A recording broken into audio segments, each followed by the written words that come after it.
oduu ammee dhoohinsi Suuriyaa keessatti guyyaa arraantaa mudate kan lubbuu namoota 5 galaafatu namoota 63 midheedduu duruun buqqaasee jiru maddi isaa akka ergama biraatiin ta'e ergama biraa fudhatee ergama biraatiin raawwatamee maddeen qoratan ammaan tana gabaasaati jiran dhugumatti sanuu biyyoota islaamaa jaamuu fi warri ergama kanaan ba'e akka jechuudha xiqqishoo ibsibaa jirutti ergama masriitis jechaa jiranii waan nama ajaa'ibsiisaati maali ilmi namaa kun akkanatti keessattuu uummanni islaamaa doolaan islaamaa kun akkanatti wal miidhuu kana jaalata kanatti aansuudhaan mariin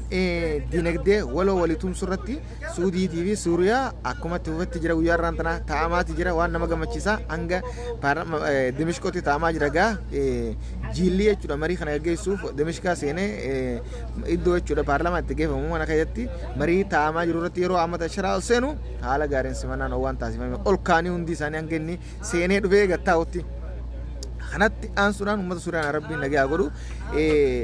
hiriira Ameerikaa hawaasni Ameerikaa White House duratti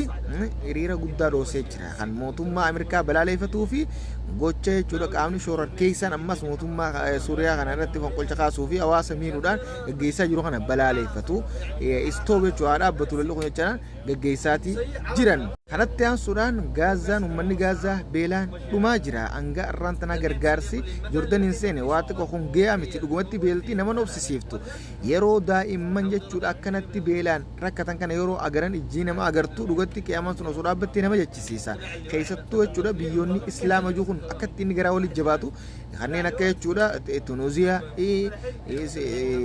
Masrii biyyoonni jechuudha ollaa kana dhiyaatu guutuun isaanii naannoo kana jiru ulaa isaanii cufatanii Ameerikaa fi Israa'el sodaaf akkanatti aljaanii tattaan ammoo hawaasni jechuudha lubbuu isaaniitis kannaniif amma hawaasni baay'een kanneen jechuudha wannaatiif kanneen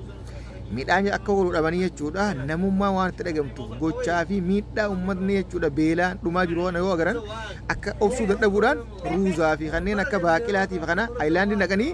galaana irratti galakkisaa jiran jechuudha niyyaadhaan yaa rabbi geessi qalaanni kun baarri kun ni deemaa miti wal darbaa miti haatti dhaquu jechuudha kun salphina dawlaa islaamaa addunyaa islaamaa atti jechuudha ragaadha salphina guddaadha. kanaaf niyaasa isaan niyatanii jiran hawaasni hanga irraa osoo ulaan banamtee fi hanga lubbuun isaanii wajjin dabartutti shahiidee ta'anii jechuudha itti hiriiranii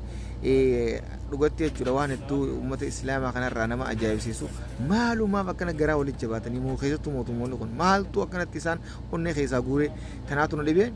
rabbiin bakka warra jechuudha niyatee bishaan irratti gallakkisees bakka naage'uuf jenna uummata biraa naage'u ammoo addunyaan ammaas ulumaa irraan tana jechuudha uummanni jechuudha Jordan bante mootummaan Jordan bane kanaahu ulaa gargaarsaa kana Israa'eel fi Ameerikaan akka jechuudha keekkachiisanii cufan shakkiin qabachuu waa yaadamu garuu waan fuulduraatti Allah waalam rabbii beek rabbiin hin cufsiisini uummata kan rabbii bilisaa baasu du'aayis godhaa fi hawaasni addunyaa guutuun haadha baddaadha mootummaa silaa akkanatti ulaa jechuudha kanaas itti baa hawaasni biyyattii moo naannoo sanii keessa jiru guutuun mootummaa kaafirraa fonqolchaa mootummaan hawaasaati hawaasaa bulchaa jennaan. kanatti aansuudhaan London keessatti bara 2024 qofa hattuun jawwaala 80 olatuun gabaafameeti jira biyya guddatta keessa hattuun nama jirti keessattuu jawwaala faa nama fuuti jechuun keessaniin olamu eeni fuuti hattuun tun lama takka tawaadha baafattu tun ammoo ta'e jechuudha quuftee keessa dabartee baxiraantee jechuudha wooma namaa guuruudhaan jiraattuudha kanaaf hattuun bakka lamaan tana qoodamti biyya hunda keessa jirti jechuudha akkasitti hubachuudha qabdan hattuun jawwaala biyya teenya takka silaa lakkaa'anii oliiroo jawwaala dhiisee jechuun makiinonni isiin attuu hangas takka caaluun oolu meeshaan bakka laatan isiin guurtu kanatti aansuudhaan xiyyaarri Raashiyaa namoota 49 fe'atee imalaa jiru daangaa Chaayinaa cinatti daangaa Chaayinaa irratti kufuudhaan lubbuu namoota 49 guutuu dabarsee jira san keessaa 5 ammoo daa'imman ta'uudhaas gabaafameeti jira dhugatti kun oduu gaddisiisaadha maatii warroota jechuudha isaanii dhumee jajjabina hawwinaa jechuudha dhumee guutuu isaanii kanatti aansuudhaan daangaan Awurooppaa kan godaantota dinquudhaaf shabkiin irratti ijaaramaa ture akka haqamuu deemu akka jechuudha ka'uu deemu shabkiin akka jitu deemtu gabaafamaatti jira gabaafamaatti oolee kun oduu haare'a ammoo kun yoo ceetu ta'e kan kutan ta'e waan baay'ee godaantota jechuudha keessattuu Eeshiyaatii fi Afrikaa karaa Awurooppaachi yaaniif oduu gaariidha kanaaf isin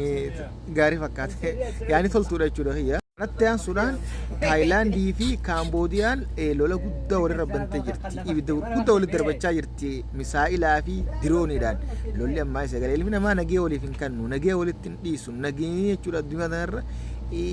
bakka walirraa hammaataa fi iddoo wal dhawa malee ilma namaa walitti hin dhiibne waan ta'eef lafa booreysaa dhiiga ol dhangalaasaa lafa balleessaa walillee balleessan kanaaf asiinis lolli guddaan eegaleeti jira kanatti aansuudhaan Ameerikaa keessatti ammas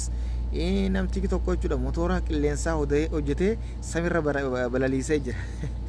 kanatti aansuudhaan paaspoortiin akka Afrikaatti sadarkaa dadhabarratti argamte bara 2025 tan biyyoota 5 ta'uudhaan ifoomtee jirti tokkoffaan Soomaaliyaa lammaffaan Liibiyaa sadaffaan Eertiraa afuraffaan Suudaanii fi shanaffaan Suudaan kibbaa ta'uudhaan beekamteeti jirti kanatti aansuudhaan Buutulaandiin meeshaa waraanaa Soomaaliyaa kan markabaa jechuudha Turkirraa bituudhaan gara Soomaaliyaa imalchiisaa jirtu to'achuun mootummaa Soomaaliyaa aarseeti jira. Puutlaandiin tun kutaa qaama jechuudha mootummaa Soomaaliyaa irraa amma cabna jee jechuudha mormii godha jiru dhageessisaa jiru kan ammallee Soomaaliyaan nuti qaama keenyaa jechuudhaan jalatti jechuudha bulchuudhaaf to'achaa jirtu ammas lola irra geessaa jirtu meeshaa waraanaa guddaa markabaan Soomaaliyaan Turkirraa fe'aa jirtu footee feetee achi oofaa jirtu to'achuun waan ajaa'ibaati hawaasa ajaa'ibsiisee mootummaa Soomaaliyaa immoo aarsaati jira. Kana asiinis lolli jechuudha humna gurguddaadhaan eegaluu deema fakkaata. Lolli lafaa duraanuu waluma jira waan ta'eef. Kanatti aansuudhaan Oromiyaadha. Oromiyaa keessatti yoo isinii deebinu waa'ee biyya keessatti jechuudha. Qaamni hidhate kan fannoo jechuudha Oromiyaa keessa socho'aa jira jechuun gabaafameeti jira. Egaa maarri naannoo Oromiyaa guutuu keessa jira waan ta'eef asiin jaarrachuudhaan fannoon Oromiyaa keessa socho'aa jirti jechuudhaan gabaafamaa jira. Kanatti aansuudhaan mariin hayyoota Oromoo biyyoolessaa taa'amuudhaaf akka jirus gabaafameeti jira. Akkasuma marii kanarratti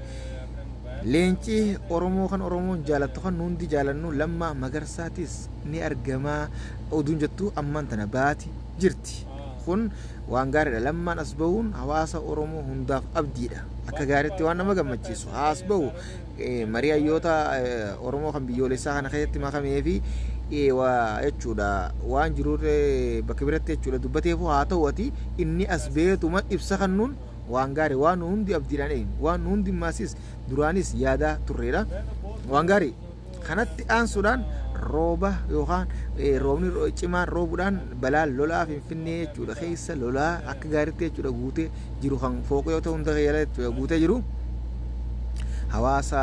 Itiyoo kan jechuudha miidiyaa fayyadama kana kan qilleensarraa kana irratti dheekkamsa kaase koriidoriin isaan hojjechaa jiran kana ta'e maaliif waan ta'e qabeenya silaa jechuudha lafarra dhangalaasan kan kun balaa lolaatu dhufee harka akkanatti balleessu uummata maan irra jechuudhaan kaasaa dheekkamsa kaasaa jiranii. Kanaaf ammoo nuti wanni jennuun roobni biyyoota gurguddaa akka jechuudha Faaris jechuudha Ameerikaa Teksaas kutaa Teksaas biyyoota Eeshiyaa kana keessaa kanneen akka Paakistaan dabalatee biyyoota Chaayinaa biyyoota hedduu keessatti jechuudha balaa lolaa keessattuu zamana kana mudatee jira. Balaa hedduu dhaqqabsiisee jira kun rooba waan ta'eef humni roobaa kana itti iftu tokko hin jirtu yoo roobbi taate malee harkasitti hubadhaadha isiniin jenna.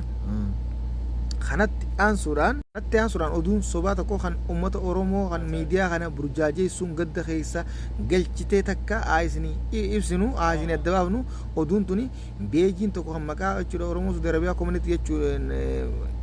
banatee uummata jechuudha suuraa bakka biraatti kaasuudhaan tambaara galaana diimaa Jibuutii irratti namoonni qaama baafanna jee asirraa gad deebi'ee kun dooniin garagaltee namoota hedduu fixxee jechuudhaan uummata miidiyaa kana akka malee gadda keessa galchaa turte kun ammoo soba ta'uudhaas ifoomeeti jira asumaan isinii jechuudha adda baasuu barbaanna isinii ibsuudha barbaanna yeroo takkallee maddii eeysara ka'ee jechuudha namni maxxansu kuni akkanuma fudhee yoo sheer godhees eeysaa fiddee jechuudhaan wanna ta'a malee akkanuma fuutanii isin facaasinaa isiniin jenna oduu sobaati uummanni maaliif karaa kanaan